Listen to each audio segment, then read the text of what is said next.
বিদুর একদিন কার্য উপলক্ষে বাইরে গিয়েছে। পটলা মা আমার গৃহ মাঝে রয়েছে।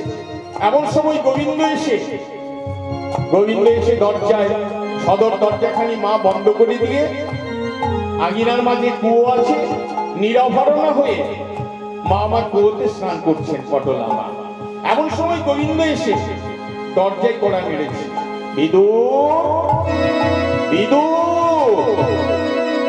বিদুর বাড়িতে আছো? যেই না কড়া মেরেছে, পটলা মায়ের আমার মনে নেই যে তার দেহের মধ্যে কোনো বসন নেই। গোবিন্দের ডাক শুনে এমন উন্মাদিনী হয়ে গেছে, অবস্থায় ছুটতে এসে সদর দরজাখানি খুলে বলছে, গোবিন্দ এসেছো ঠাকুর, এসেছো। আজ আমার কি সৌভাগ্য, তুমি আমার দরজায় এসে দাঁড়িয়েছো। তোমার পবিত্র পাদ স্পর্শে আমার এই মাটি ধন্য হয়ে গেছে। এসো ঠাকুর, এসো আমার ঘরের ভেতরে এসো। সেই নিরাভরণ অবস্থায় মা আমার গোবিন্দকে ভেতরে নিয়ে গেল। একখানি শতছিন্ন আসনে বসতে দিয়েছে। মা মনে মনে ভাবছে ঠাকুরকে কি সেবা করাবে। এমন সময় মনে পড়ে গেছে স্বামীকাল ঠাকুরের ভোগ দেওয়ার জন্য বর্তমান কলা পাতা এনে রেখেছে। পটলা মা আমার সেই নিরাভরণ অবস্থায় কলা পাতাগুলো নিয়ে এসে গোবিন্দকে কোলে বসিয়ে সেবা করাচ্ছে। কি কলা পাতাগুলো মাটিতে ফেলে দিচ্ছে আর কলার খোসাগুলো গোবিন্দ বদনে দিচ্ছে। তাই গোবিন্দ আমার অম্লান বদনে রক্ষণ করছেন। প্রেমানন্দে নিতাই গৌর হরি হরি। যেই না ভক্ষণ করছে, এমন সময় বিদুর এসে দেখতে পেয়ে বলছে, পটলা, ছি ছি ছি ছি ছি পটলা, যে বদনে ননি, ক্ষীর, ছানা, মাখন তুলে দেওয়া হয়, সেই বদনে তুমি কলা পাতাগুলো মাটিতে ফেলে দিয়ে কলার খোসাগুলো তুলে দিচ্ছ। আর তাই গোবিন্দ আমার অম্লান বদনে ভক্ষণ করছে। গোবিন্দ আমার ইশারা করে বলছে, বিদুর,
বিদুর আসছে।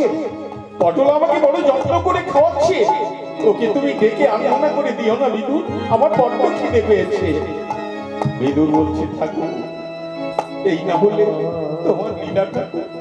বলি, এই না হলে কি গোবিন্দ মেলে, এই না হলে কি গোবিন্দ মেলে, এই না হলে কি গোবিন্দ মেলে, এই না হলে কি গোবিন্দ মেলে, গোবিন্দ বাবা কি এতই সোজা, এই না হলে কি গোবিন্দ মেলে, গোবিন্দ বাবা কি এতই সোজা, এই না হলে কি গোবিন্দ মেলে। সেই গোবিন্দ আবার আজ রাধা ভাবে বিমর হয়ে গেছে। রাধা রানী একদিন তার প্রাণ বধুয়ার জন্য একখানি মালা গেঁথে বিশাখার হাতে দিয়ে বলেছিলেন, বিশাখারে এই মালাখানি দিয়ে বলে আয় বধুয়া যেন মালাখানি গলে দিয়ে আমার কুঞ্জে এসে আমাকে দর্শন দেয়। সেই ভাবকে অবলম্বন করে আজ গৌর হরি আমার সেই মালাখানি সহচর গণের পরে সমর্পণ করে দিয়ে কাঁদছে।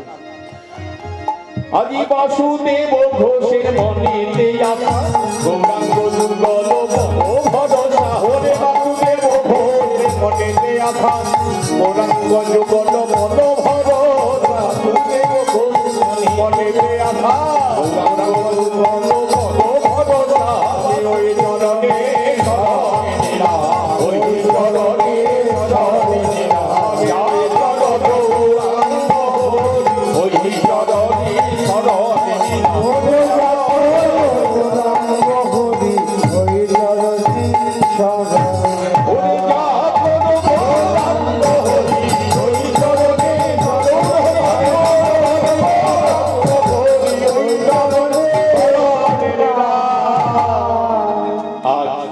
শ্রীরাম বৃন্দাবনে রাধারানী আমার সখী পরিবেশ থেকে হয়ে বসে রয়েছে।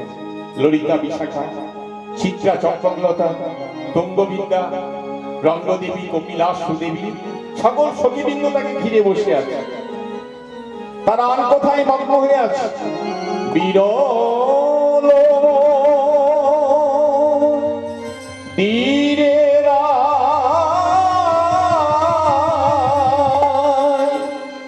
সহচরী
রাধারানী সখী পরিবেশিত হয়ে আন কথায় মগ্ন ছিলেন গো।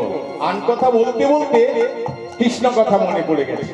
আর যেই না কৃষ্ণ কথা মনে পড়েছে, ভালো লাগে না, ভালো লাগে না, ভালো লাগে না, ভালো লাগে না, অনেক কথা ধরি ভালো লাগে না, অনেক কথা ধরি ভালো লাগে না, কৃষ্ণ কথায় মনে পড়ে অনেক কথা ধরি ভালো লাগে না, ও কৃষ্ণ কথায় মন বসেছে আর কথা শুনে ভালো লাগে না।